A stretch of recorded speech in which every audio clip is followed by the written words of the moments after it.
Welcome back to the Unskippable Cutscene End of Dragons meta miniseries. My name is Tony, and today I'll be taking you through the damage, boon, and condition access for the new Thief Elite specialization, the Specter.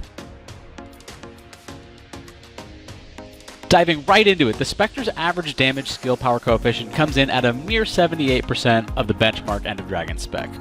Surprisingly, this isn't the worst value out there in spite of some of the other incredible amounts of access we're about to see in a moment. Next, we've got party-wide application of Fury and Might.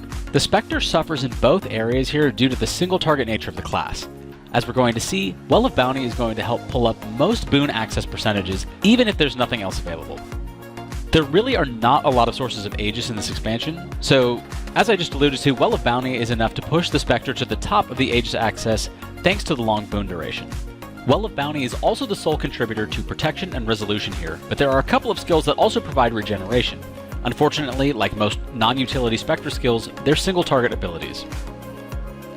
Decent access to all the mobility boons here, thanks again to Well of Bounty, with Mind Shock providing a significant bump to stability access as well. The Spectre really shines when it comes to utility boon access. The Traversing Darkness, or Traversing Dusk, master trait allows each Well ability to apply Area Alacrity, and the Spectre can have up to 5 Wells equipped.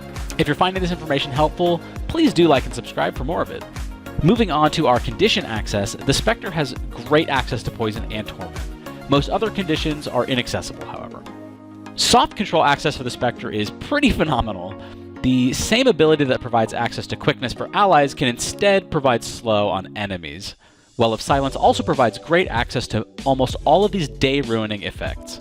Finally, the Spectre also has good access to the hard control effects. With just a whopping 1 second, Spectre has the best and only access to fear throughout the entire End of Dragons specs. Well of Silence and Shadowfall create persistent fields that cause multiple dazes and pulls respectively, and contribute greatly to the level of access that Spectre enjoys here.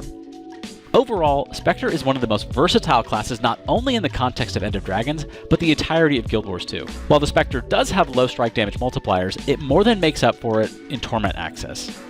Even though most non-utility skills are applied only to a single tethered target, Spectre is still able to boast some of the best access to multiple boons. Finally, the amount of access to both soft and hard control effects is downright impressive. Combined with the Spectre's high mobility, I can imagine it living up to its ethereal name. If you're going to be playing Spectre in End of Dragons, shout it out in the comments below and tell me what you're most excited about. As always, if you've enjoyed this video, why not drop it a like and subscribe to stay updated on our mini-series and all the new End of Dragons content coming up soon. Our next video will be on the Untamed, so we'll see you then.